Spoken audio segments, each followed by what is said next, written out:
सूरज ने दी पाखी को धमकी, वैशाली ने शुरू किया मिशन झुमकी। रोजी के रिजेक्शन पर प्रभात की बज गई है बैंड, बट आप तो एंजॉय कीजिए can I hold your hand.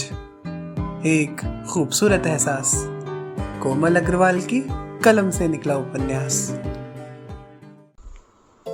Dear listeners, आप सुन रहे हैं can I hold your hand, एक खूबसूरत एहसास का 46वां भाग मेरे यानी कोमल अग्रवाल के साथ। कहानी के पिछले भाग में आपने सुना कि सूरज और पाखी के विवाह की मेहंदी की रस्म दोनों घरों में हंसी और ठहाकों के बीच अपनी खुशबू बिखेर रही है।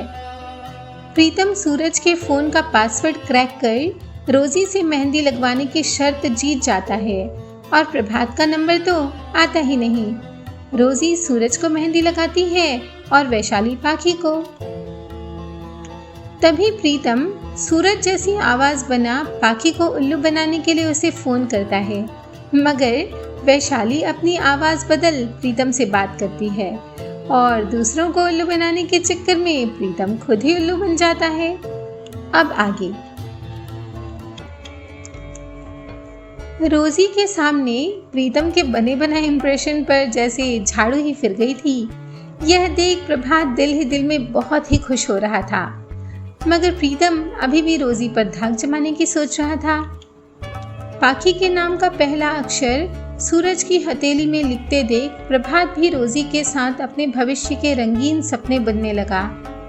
पाखी की हथेली पर भी सूरज के नाम का पहला अक्षर लिखा जा चुका था और अब उसकी मेहंदी सुर्ख लाल हो चली थी। दोनों हाथों में मेहंदी रचाए वह अंदर वाले दालान में बैठी हुई थी।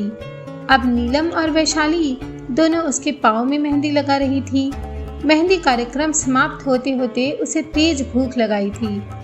प्रशांत, जो हर रोज पाखी के साथ एक ही थाली में भोजन करता था, इसी उद्देश्य से उसके पास आया।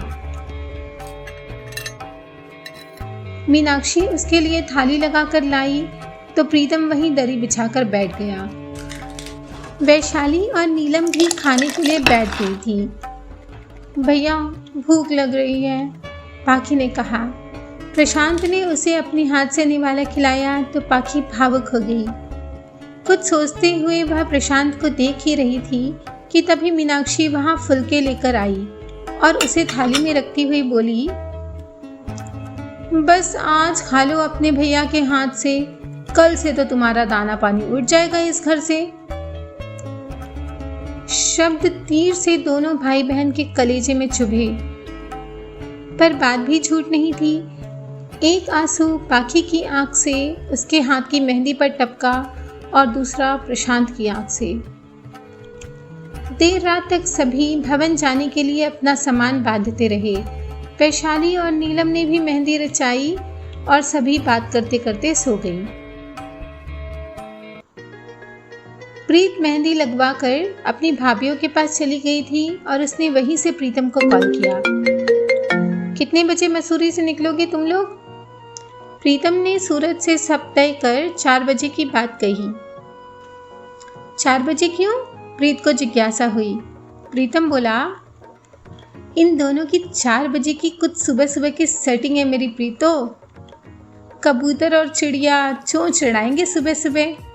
प्रीतम की शरारत भरी बात सुन सूरज ने कहा, लगता है तेरी पोल भाभी के सामने खोलनी पड़ेगी।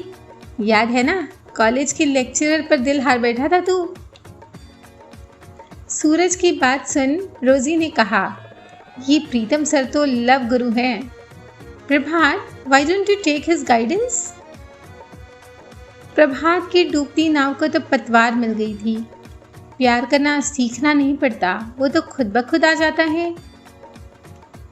उस पर जो हमारे लिए बेहद खास होता है, उसने इशारों में अपनी बात कह दी थी। सूरज उसका इशारा समझ बोला, रोज, क्या तुम इंटरकास्ट मैरिज में बिलीव करती हो? Not at all Suraj sir, मैं मॉडर्न ज़रूर हूँ, पर अपने पेरेंट्स और सोसाइटी के अगेंस्ट जाकर मैरिज नहीं करूँगी। सूरज पर प्यार की मेहंदी का रंग चढ़ रहा था तो रोजी की बात सुन प्रभात के चेहरे का रंग उतर गया था।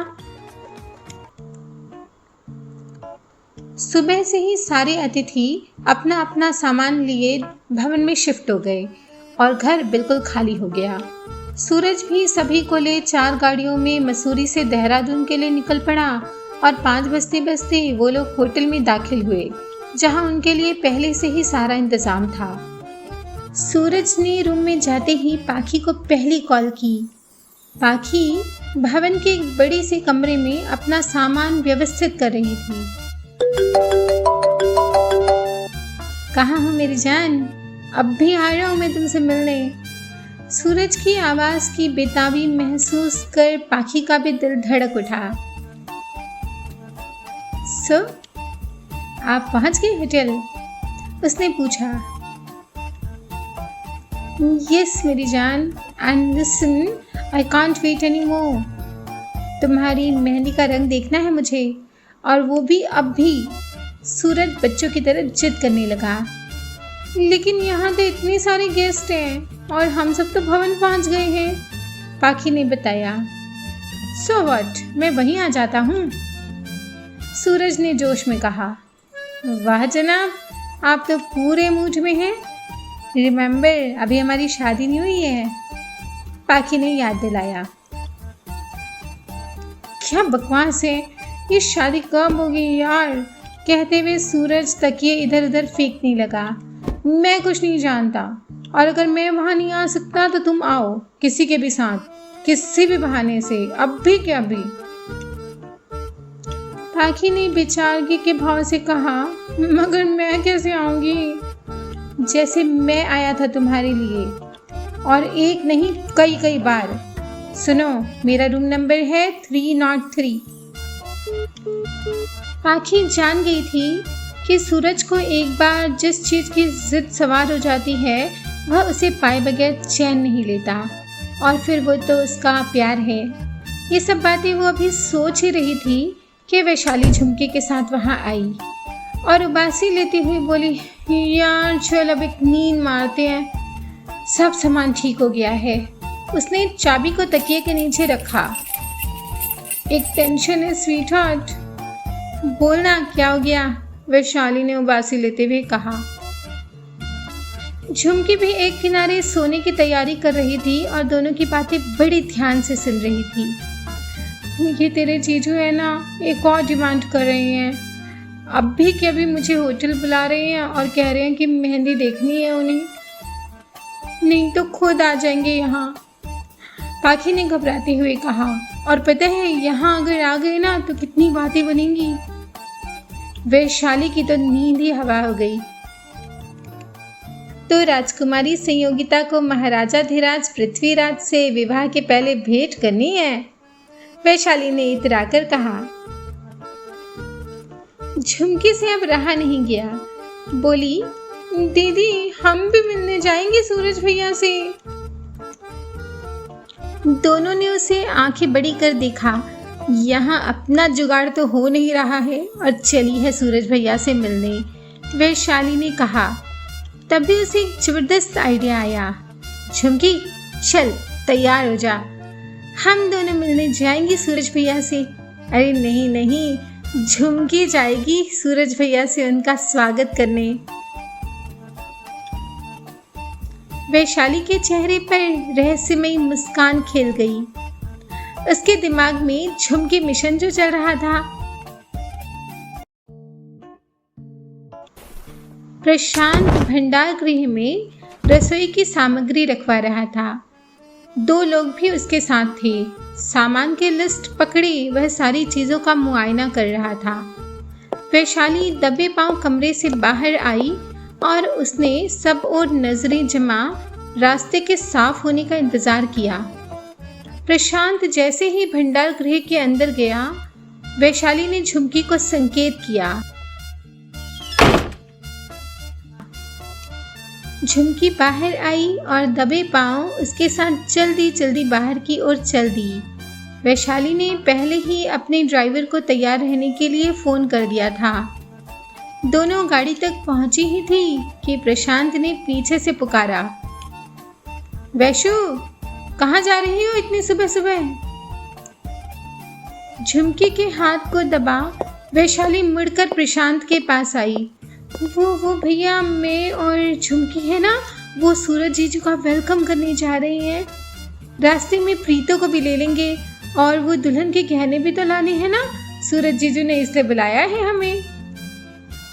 तो स्वागत के लिए कुछ बुके वगैरह लेती जाओ, ऐसे खाली हाथ थोड़े ही अच्छा लगेगा, प्रशांत ने कहा। चलो मैं दिलवा देता हूँ। प्रशांत की बात सुन वैशाली के तो होश ही उड़ गए। हम ले लेंगे भैया, आप यहाँ काम देखिए ना, देखिए कितना काम पड़ा है। आपके बिना कैसे होगा? काम की बात सुन, प्रशांत बोला।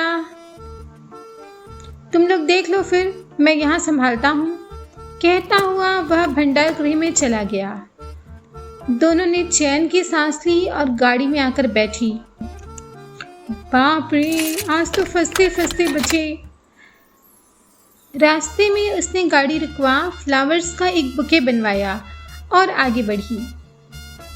होटल के रूम 303 के सामने पहुंच वैशाली ने हल्के से डोर नॉक किया। झुमकी को उसने किनारे कर दिया ताकि सूरज उसे देख न सके। सूरज ने अंदर से पूछा, कौन? रूम सर्विस, वैशाली ने लड़के की आवाज़ बनाई। सूरज ने डोर ओपन किया और वैशाली को सामने देख हैरान रह गया। ओह माय गॉड, हमारी तो लॉटरी ही लग गई। वैशाली ने उसे रोज़ देते हुए कहा, जीजू वेलकम टू योर वेडिंग। तुम अकेली आई हो? बाकी उसके चेहरे पर उदासी का भाव आने ही वाला था। नहीं जीजू, मेरे साथ झुमकी भी आई है अपनी सूरज भैया से मिलने। अब आजा झुमकी, वैशाली ने पुकारा। झुमकी एक बड़ी सी फ्लावर बास्केट लिए सामने आई। इतनी बड़ी बास्केट के सामने होने की वजह से सूरज को उसका चेहरा दिखाई नहीं दे रहा था, मगर उसके पहनावे को देख वह बोला, अरे झुमके की बच्ची, तू भी आई है? तो दोस्तों, सूरज वास्तव में जिसे झुमकी समझ रहा है वह झुमकी है या कोई और? कहानी के इस मोड़ तक अगर आप पहुंचे हैं तो कहानी जरूर आपको बांध रही है। प्यार का यही जोड़ तोड़ लिए फिर मिलेंगे आपसे अगले भाग में नई कहानी और नए किरदारों के साथ। तब तक आप जीते रहिए इस एहसास को और लाइक, शेयर, कमेंट और सब्सक्राइब करके हमें भी अपने प्यार का एहसास कराइए।